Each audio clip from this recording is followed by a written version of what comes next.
Welcome back to this week's episode of the Real Estate Investing Deal Breakdown. I am Greg, and today I'm going to talk to you about a house that I just bought today, actually. Today was the closing on the purchase, and I'm going to tell you about the deal, what we're paying for it, what our plan is with the house, and I'll give you some lessons. I'll tell you how I found it, and we'll have ourselves a good video. So if you're not familiar with me, I've been a house flipper for 10 years. I've done at this point 500 deals. I've got a bunch of rentals. So if you get value from this, do me a favor. If you're watching, if you can like the video and subscribe to the channel. If you're listening, if you can share this audio with somebody else who you think will get value from it.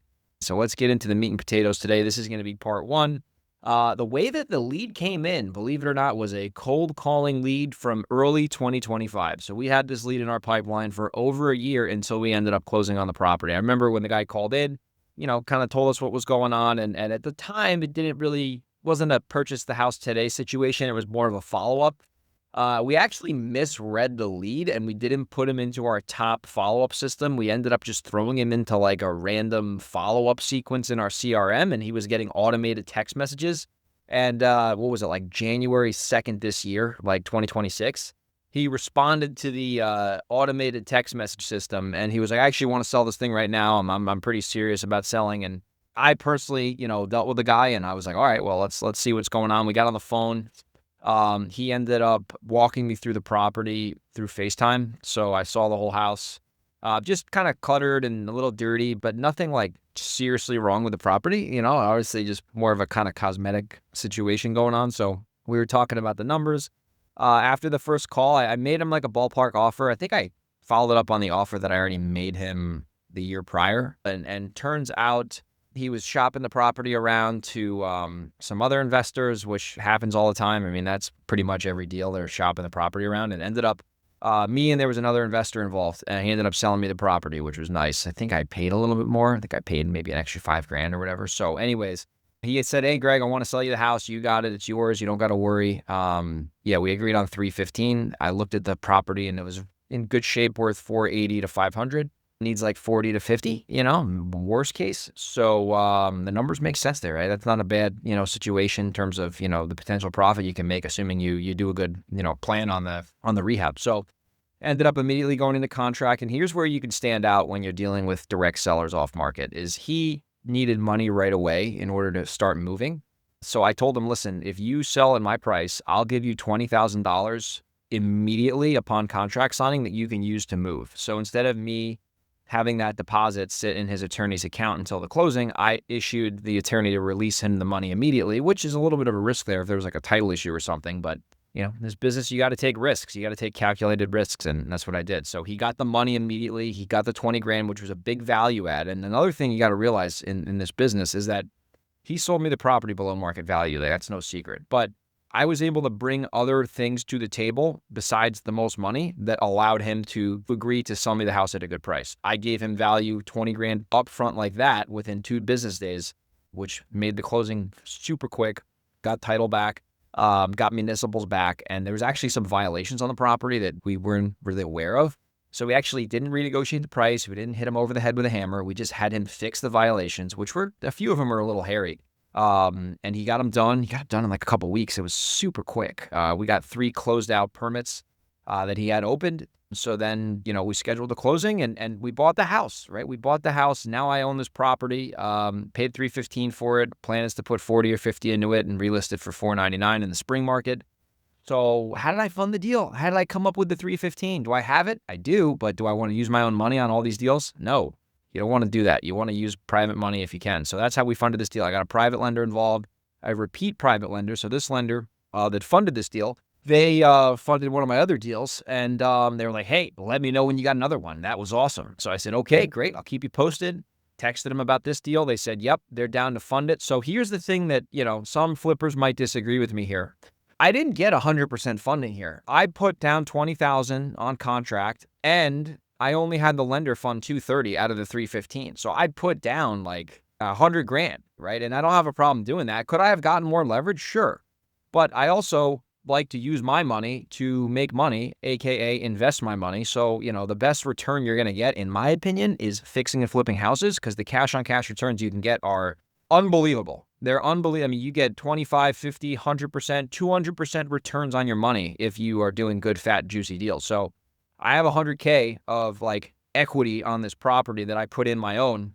So I had the lender loan 230, came out of pocket the difference, which was it was like 315 the closing cost. It was about 100,000 out of pocket, which is, it's all good. And then the rehab will be 50. So there'll be a lot of equity in this property day one in terms of like the fact that we bought it at a discount. I mean, we owe 230 on a property that's basically worth 500K. So it's under 50% loan to value on the ARV. So the way that we have the interest structured is it's balloon payments. So they get paid their interest when the property sells or when the property refinances. So I don't have to make monthly payments, which is great because I don't have to, cut a check every month. I just pay the lender when the thing sells or when I refi it. So that's great. I think our rate on that's 12% APY with a 4-month prepay and I think 1 point on the back end. So not bad terms. That's pretty standard in private money world. And now, like I said, the plan is to now we bought it today. So we're going to have the contractor go there tomorrow and give us a bid and an estimate. We know the numbers. It's probably going to be $40,000-$50,000. Our plan is to get that project done from start to finish in 2 to 3 weeks. And our plan, what is it? It's February 25th right now. So we'd like to have that home on the market no later than April 1st. I mean, hopefully sooner. Hopefully we could trigger a highest and best situation, sell it for 500, if not more. It's a good market. And here's some lessons that you can learn from this deal. Obviously, I'll go to the property. I'll show you what we did and all that stuff when I actually go there, boots on the ground. But this is a raised ranch or a bi-level, whatever you want to call it, in Dutchess County, New York, in a great area, in great schools. So in a perfect world, I would have loved to pay $285 for this house off the bone. I would have loved it. But the guy needed $315. The deal still works, whatever. So I will pay a little bit more sometimes when it's a product I like, bi-levels, in an area that I like, Dutchess County suburbs, right, in a neighborhood. And that's another thing. This is in a neighborhood. There's just a whole subdivision. They're all the same fucking house. Kind of looks like Whoville in there. If you're a house flipper, this is what you want to gravitate towards, right? You want to pay more money if you need to for these products because we know as local home flippers, this product sells. People like this product. It's affordable for the area within reason. It's expensive there regardless, but we know there's a lot of buyers for this product, right? The problem I see with house flippers is that they'll buy anything anywhere and they'll pay dumb prices for dumb products in bad locations. Like they'll buy a 1900 old style house on a double yellow road with no comps because they think it's a deal. And then they realize when they go to flip the house, nobody fucking wants it because it's a shitty product in a shitty location in the middle of fucking nowhere, right? So you need to know what you're going to buy. You need to know your products. You need to know what sells. Like I love buying ranches, bi-levels, raised ranches, and even Cape Cods, depending on the neighborhood, in subdivisions in my core areas, which are like Snohomish County, some of King County, even though King County's tough, and then Pierce County, and then out on the East Coast in like Dutchess, Orange, and Putnam, and even Rockland County, aka Cockland County. I like buying those products in neighborhoods, right? Because I know those products sell, and I like quiet neighborhoods. I don't like busy streets, but that's what I like to buy, right? And if there's deals at decent prices, I'll scoop them up because I know we have a good buyer pool for them when we go renovate and sell those houses. So you got to know your buy box. So I'm going to give you the lessons. I'm going to condense them on this. Number one, most of your deals are going to come from follow-up. You've heard that before. You'll hear it again.